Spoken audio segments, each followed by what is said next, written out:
दोस्तों, ध्यान लगाने के बारे में हमने काफ़ी सारी कहानियाँ सुनी है।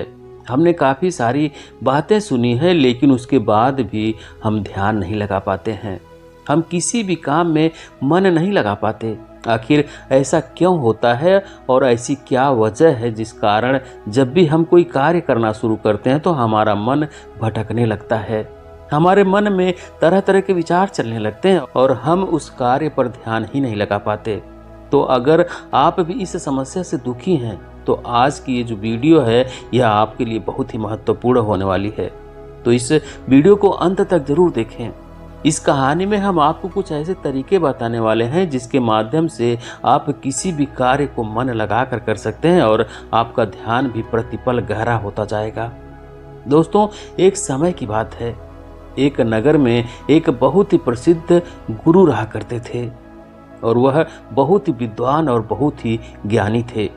लोग उनके पास अपने समाधान के लिए बहुत दूर दूर से आया करते थे और उनके आश्रम में उनके कई शिष्य भी रहा करते थे।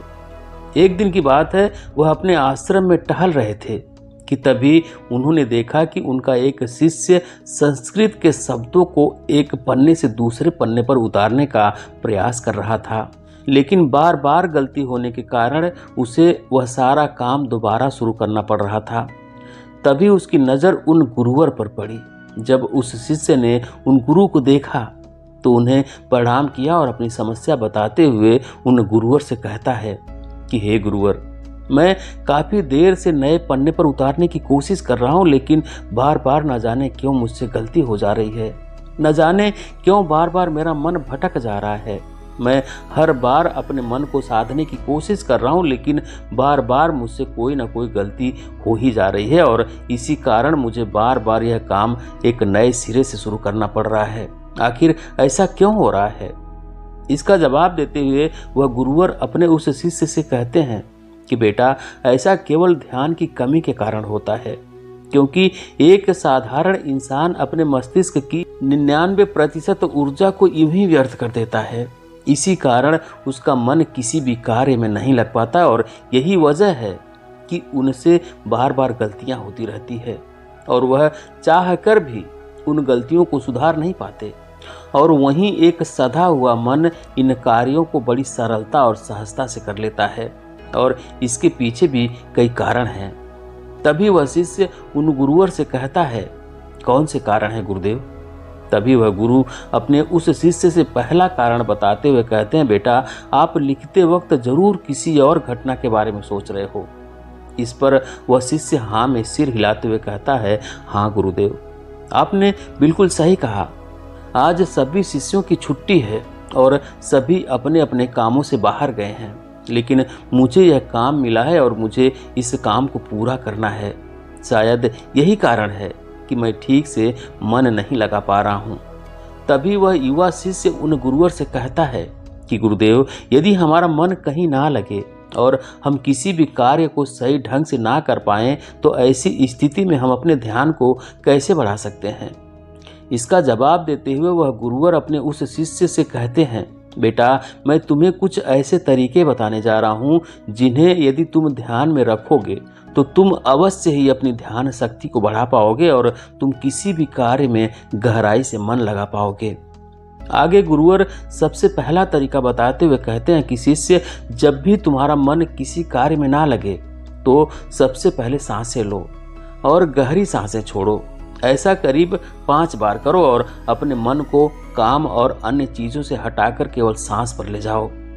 आगे गुरुदेव अगला तरीका बताते हुए कहते हैं कि शिष्य, जब भी तुम कोई कार्य कर रहे हो तो अपनी सारी इंद्रियों को एक काम से जोड़ने का प्रयास करो। जैसे कि अब भी तुम लिखने का प्रयास कर रहे हो तो लिखते वक्त जब तुम कलम अपने हाथों में पकड़ते हो तो उंगलियों के बीच में उस कलम का स्पर्श महसूस करो। अपनी आंखों से शब्दों को बनते हुए देखो और लिखते समय कलम और कागज के घर्षण से जो आवाज उत्पन्न हो रही है उस पर ध्यान केंद्रित करो।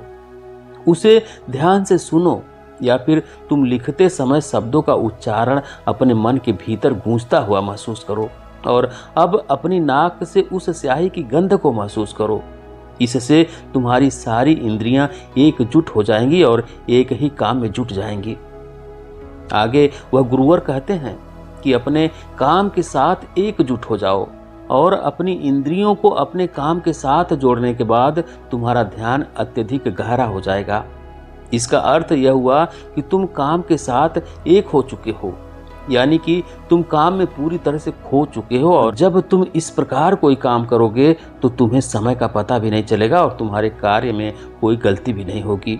लेकिन मेरी एक बात और याद रखना, यदि बीच बीच में तुम्हारा मन भटकने लगे, मन में तरह तरह के विचार उठने लगे और तुम्हारा मन यहाँ वहाँ भागने लगे, तो डरना मत। तुम दोबारा से निश्चय करना और दोबारा से ध्यान लगाने का प्रयास करना। देखते ही देखते तुम इस अभ्यास में निपुण हो जाओगे और तुम्हारा ध्यान अत्यधिक गहरा होता चला जाएगा। शिष्य गुरुदेव की सारी बातें ध्यानपूर्वक सुनी और उसके बाद उसने ऐसा ही किया और देखते ही देखते वह अपने कार्य में इतना खो गया कि जहाँ जहाँ वह गलतियाँ कर रहा था वहाँ पर अब उससे कोई भी गलतियाँ नहीं हो रही थी। और तो और उसने अपना सारा कार्य एक बार में ही पूरा कर लिया। और ऐसा इसलिए हो पाया क्योंकि हमारा सारा ध्यान हमारी इंद्रियों में बटा होता है। इसलिए हमें अपनी इंद्रियों को एक कार्य पर लगाना बहुत आवश्यक है, क्योंकि यदि हमारा ध्यान इन इंद्रियों में बटा रहेगा तो हमारा मन भटकता रहेगा। जहाँ जहाँ भी हमारी इंद्रियां भागी वहाँ वहाँ हमारा मन भी भागेगा। लेकिन वहीं पर यदि आपने अपनी सारी इंद्रियों को केवल एक ही कार्य पर लगा दिया तो आपके मन का भटकना बंद हो जाएगा और इस समय आप बहुत ही अत्यधिक गहरे ध्यान में पहुंच जाएंगे। किंतु साधारण मन इसे ज़्यादा देर तक साध नहीं सकता। लेकिन इस प्रकार बार बार और निरंतर अभ्यास करने से मन ध्यान को साधना सीख जाता है और आपका ध्यान अत्यधिक गहरा होने लगता है और आपको उस कार्य में रुचि भी आने लगती है। और जब भी आप उस कार्य में पूरी तरह से खो जाते हैं तो आपको समय का भी पता नहीं लगता और आपका कार्य भी अच्छी तरह से सफलतापूर्वक हो जाता है। गुरुवर अपने शिष्य को यह सारी बातें बताकर ध्यान में लीन हो गए। लेकिन तभी वहां पर एक युवक आया और उस युवक ने उन गुरुवर को प्रणाम किया। तभी उन गुरुवर ने अपनी आंखें खोली और इस पर वह युवक कहता है कि हे गुरुदेव, मैं आपके पास बहुत दूर से आया हूँ। मैंने आपके बारे में तरह तरह की बातें सुनी है। मैंने सुना है कि आप सभी समस्याओं का समाधान करते हैं। मेरी भी एक समस्या है गुरुदेव, कृपया करके मेरा मार्गदर्शन करें। इस पर वह गुरुवर उस युवक से कहते हैं, बोलो आखिर क्या समस्या है तुम्हारी। वह युवक अपनी समस्या बताते हुए उन गुरु से कहता है कि हे गुरुदेव, मैं बहुत लंबे समय से तैयारी कर रहा हूँ। मैंने कई तरह की परीक्षा भी दी है, लेकिन मैं किसी भी परीक्षा में उत्तीर्ण नहीं हो पाया। मुझे यह समझ ही नहीं चल पा रहा है कि आखिर मुझसे गलती कहाँ हो रही है, आखिर मुझ में क्या कमी है। उस युवक का यह प्रश्न सुनकर गुरु मुस्कुराने लगे और उस युवक से कहते हैं, बेटा, क्या तुम सच में अपनी परीक्षा में सफल होना चाहते हो? इसका जवाब देते हुए वह युवक कहता है, हाँ गुरुदेव, मैं अपनी परीक्षा में सफल होना चाहता हूँ, इसीलिए तो मैं आपके पास आया हूँ। कृपया करके मेरा मार्गदर्शन करें। तभी वह गुरुवर अपने स्थान से उठे और उस गुरुवर का हाथ पकड़कर एक कुएं के पास ले गए। कुएं के पास पहुंचकर उन गुरुवर ने उस युवक के हाथ में एक घड़ा थमा दिया और उस युवक से कहा कि इस घड़े में पानी भरकर वापस आश्रम में ले आओ। इतना कहकर गुरुदेव वापस आश्रम लौट गए। लेकिन वह युवक वहीं खड़ा खड़ा यह सोच रहा था, भला इस घड़े में पानी भरने से मुझे मेरे प्रश्न का उत्तर कैसे मिलेगा? आखिर मुझे यह कैसे पता चलेगा कि मैं परीक्षा में कैसे पास हो सकता हूँ? लेकिन उस युवक के पास और कोई विकल्प नहीं था। इसलिए जैसा कि उसे उन गुरुवर ने कहा था, वह कुएं से पानी खींचा और मटके में पानी भर लिया। लेकिन यह क्या, मटके में तो कई सारे बारीक छेद हैं जिनसे पानी धीरे धीरे रिस रहा है। वह युवक मन ही मन यह सोचने लगा, इस घड़े में तो छेद है, मैं इसे आश्रम में कैसे ले जाऊंगा? तभी उसने सोचा, यह छेद तो बहुत छोटे हैं, यदि मैं इसे जल्दी जल्दी ले जाऊं तो मैं आश्रम तक जल्दी पहुंच जाऊंगा और इसमें से पानी भी ज़्यादा नहीं गिरेगा। यह सोचकर उस युवक ने वह घड़ा उठाया और दौड़ता हुआ गुरुवर के पास पहुंचा। लेकिन जब तक वह वहां आश्रम पहुंचता, वह पूरी तरह से भीग चुका था और मटके में पानी भी केवल नाम मात्र ही बचा था। इसे देखकर वह गुरुवर मुस्कुराने लगे और उस युवक से कहते हैं, मन का भटकाव बहुत बड़ी बीमारी है और तुम्हारे साथ भी यही हो रहा है। तुम्हारे मन में विभिन्न प्रकार के विचार हैं, अर्थात तुम एक समय में कई सारे विचार सोच रहे हो, जिस कारण लगातार तुम्हारी मानसिक ऊर्जा व्यर्थ हो रही है। इसीलिए मेहनत करते हुए भी तुम कोई भी परिणाम प्राप्त नहीं कर पा रहे हो।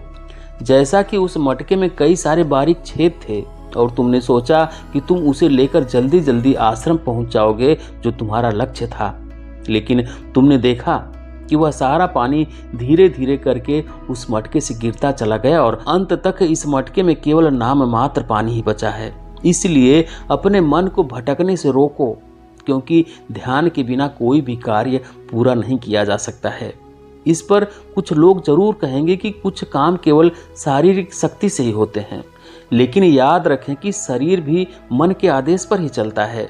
इसलिए सारे कार्य मानसिक शक्ति से ही संभव हो पाते हैं। यदि कोई लकड़हारा लकड़ी काटते समय ध्यान न रखे तो वह एक जगह पर कुल्हाड़ी नहीं चला सकता और हो सकता है कि वह खुद को चोट भी पहुंचा ले। इसलिए जानकारी और हर कार्य का मूल तत्व है ध्यान।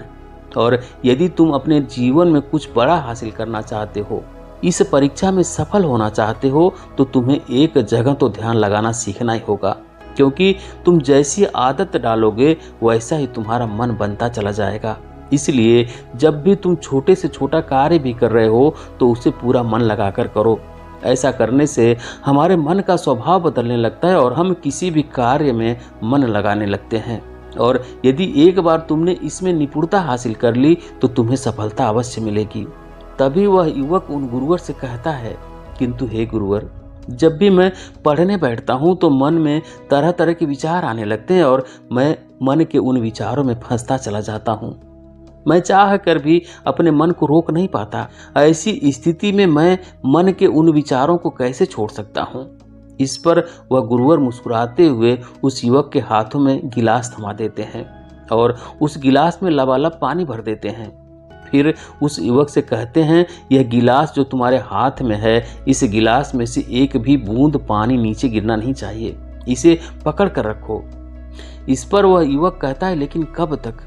इसके जवाब में वह गुरुवर उस युवक से कहते हैं, जब तक यह गिलास मैं तुम्हें नीचे रखने के लिए ना कहूँ। उस युवक ने उन गुरुवर की बात मान ली और तत्परता के साथ गिलास लेकर वह खड़ा हो गया। आखिर में उसे भी तो अपनी योग्यता उन गुरुवर को साबित करनी थी।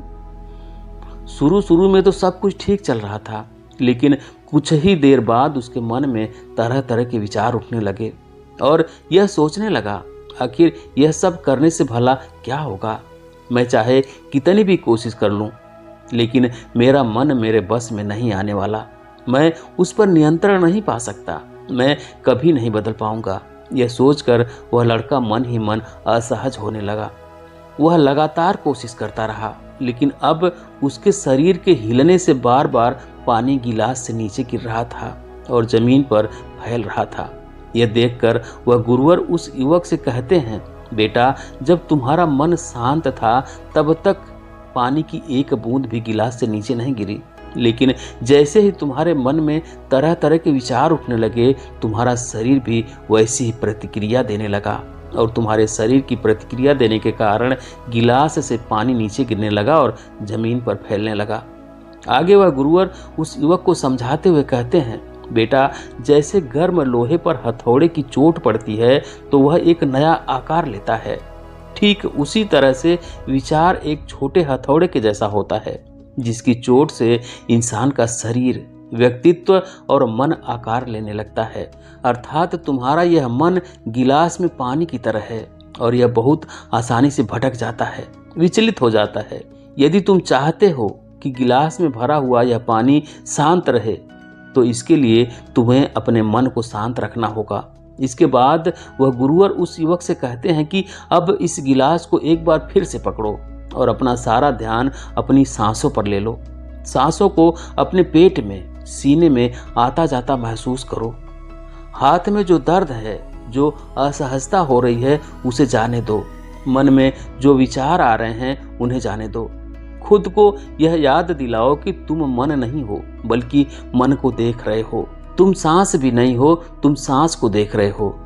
ऐसा याद करने से विचार आकर चले जाएंगे, लेकिन तुम्हें विचलित नहीं कर पाएंगे। थोड़ी देर तक वह लड़का यूं ही अभ्यास करता रहा और अब तक पानी के उस गिलास से एक भी बूंद पानी नीचे नहीं गिरा। यह देखकर वह गुरुवर मुस्कुराए और उस युवक से कहते हैं, बेटा बस अब यही अभ्यास अपने काम और पढ़ाई में करना। इससे मन धीरे धीरे शांत होने लगेगा। फिर कोई भी बड़ी चीज हासिल करना मन के लिए स्वाभाविक हो जाएगा। इस प्रकार तुम किसी भी बड़े से बड़े लक्ष्य को हासिल कर सकते हो और यदि तुम किसी परीक्षा में सफल भी होना चाहते हो तो यह भी तुम्हारे लिए बहुत सहजता से हो जाएगा। इतना कहकर वह गुरुवर शांत हो गए और वह युवक भी यह समझ चुका था कि आखिर वह इतनी सारी परीक्षाएं देने के बाद भी अब तक सफल क्यों नहीं हो पाया। उसने उन गुरुवर को प्रणाम किया और वापस अपने घर लौट आया। दोस्तों, इस कहानी से हमने कई सारी महत्वपूर्ण बातें सीखी हैं। चलिए एक एक करके उनके बारे में जानते हैं। सबसे पहले पांचों इंद्रियों को एक काम पर लगाओ। गहरी सांसें लो और गहरी सांसें छोड़ो। ध्यान सांस पर ले जाओ और बाकी सारी चीजें छोड़ दो। दूसरी बात, सभी इंद्रियों को केवल एक काम से जोड़ो। कान, आंख, नाक, स्पर्श, हर तरह से एक काम में जुड़ जाओ, उस काम में एक हो जाओ। तीसरा, यदि ध्यान टूट भी जाए तो उसमें घबराने की कोई जरूरत नहीं है। एक बार फिर निश्चय करो और दोबारा से प्रयास करो। दोबारा से अपने काम में पूरी तरह से मग्न होने का प्रयास करो। धीरे धीरे ध्यान गहरा होता चला जाएगा और आप किसी भी कार्य में पूरी तरह से मग्न हो जाओगे। जब ऐसा होगा तब आप वह कार्य बड़ी सरलता और सहजता से पूरा कर लेंगे। इस बीच जो समय लगने वाला है उसका भी अंदाजा आपको नहीं लग पाएगा और साथ ही ना तो वह काम आपको बोझ लगेगा और ना ही आप उस काम को करने में उबाऊ महसूस करेंगे। आप उस काम में आनंदित रहेंगे, उस काम में आपको मजा आएगा और उस कार्य को बड़ी सरलता और सहजता से पूरा कर पाएंगे। दूसरी बात जो हम इस कहानी से सीखते हैं वह है कि हर जानकारी, हर कर्म का मूल तत्व है ध्यान। हमें ऐसा लगता है कि मन के छोटे मोटे भटकाव से कोई फर्क नहीं पड़ता, लेकिन बिना ध्यान के कोई भी कार्य संभव है ही नहीं। आपने कभी न कभी तो यह महसूस किया ही होगा कि जब आप कोई पढ़ाई कर रहे हैं या कोई जरूरी काम कर रहे हैं, उसी दौरान आपके फ़ोन में कोई नोटिफिकेशन आ जाता है। आपका मन तुरंत ही यह कहता है कि चलो एक बार वह नोटिफिकेशन देख लेते हैं, आखिर उसमें ऐसा क्या है। और जैसे ही आप वह नोटिफिकेशन देखने जाते हैं, आपका पूरा ध्यान उस स्मार्टफोन में लग जाता है और आपका अधिकांश समय उसी में बीत जाता है। लेकिन जब आपको यह एहसास होता है तब तक बहुत देर हो चुकी होती है। तीसरी बात, स्वीकार करो और जाने दो। जैसे गर्म लोहे पर हथौड़े की चोट से वह आकार लेता है, ठीक उसी प्रकार से मन के विचार भी एक हथौड़े की भांति है। उसकी चोट से इंसान का शरीर, व्यक्तित्व और मन आकार लेता है। आपने यह भी जरूर देखा होगा कि जब हमारे मन में सकारात्मक विचार होते हैं तो हम बहुत ही अच्छा और हल्का महसूस करते हैं। वहीं जब हमारे मन में नकारात्मक विचार होते हैं तो हम बहुत ही भारी, परेशान और चिंतित महसूस करते हैं। साथ ही हमारा शरीर भी बहुत थका थका महसूस करता है। इसलिए छोटे से छोटे विचारों पर हमें ध्यान देना आवश्यक है। इसलिए हमें जागरूक रहना आवश्यक है और इसीलिए अनचाहे विचारों को अपने मन में ना आने देना, उन्हें जाने दो, बल्कि अपने सांसों पर ध्यान रखो। खुद को यह याद दिलाओ कि मैं मन नहीं हूँ, मैं तो मन को देख रहा हूँ। मैं सांस नहीं हूँ, मैं तो सांसों को देख रहा हूँ। जो भी विचार आए उसे स्वीकार करो और जाने दो। ऐसा करने से मन अनचाहे विचारों से मुक्त हो जाएगा और आप एक पानी के पत्ते की तरह पानी के ऊपर तैरने लगेंगे, जिससे आप आनंदित और खुश महसूस कर पाएंगे। आपका शरीर हमेशा तंदुरुस्त और स्फूर्ति महसूस कर पाएगा और ना ही आपका मस्तिष्क किसी भी प्रकार के तनाव और चिंता में डूब पाएगा। इस प्रकार आप सही निर्णय भी ले पाएंगे और आपका ध्यान भी गहरा होता जाएगा। देखते ही देखते आप हर काम में मन भी लगा पाएंगे और आप हर किसी कार्य में सफलता हासिल कर पाएंगे। जैसा भी आप चाहेंगे आप वैसा कर पाएंगे। दोस्तों, आपने आज के इस वीडियो से क्या सीखा वह मुझे आप कमेंट में बता सकते हैं। इसी के साथ उम्मीद है कि आपको आज की वीडियो ज़रूर पसंद आई होगी, तो इस वीडियो को उस इंसान को ज़रूर शेयर करें जिसे यह कहानी सुनने की ज़रूरत है, और चैनल को भी सब्सक्राइब करें। तो चलिए फिर मिलते हैं ऐसी एक और नई वीडियो में एक नई कहानी के साथ। तब तक के लिए अपना ख्याल रखें। नमो बुद्धाय।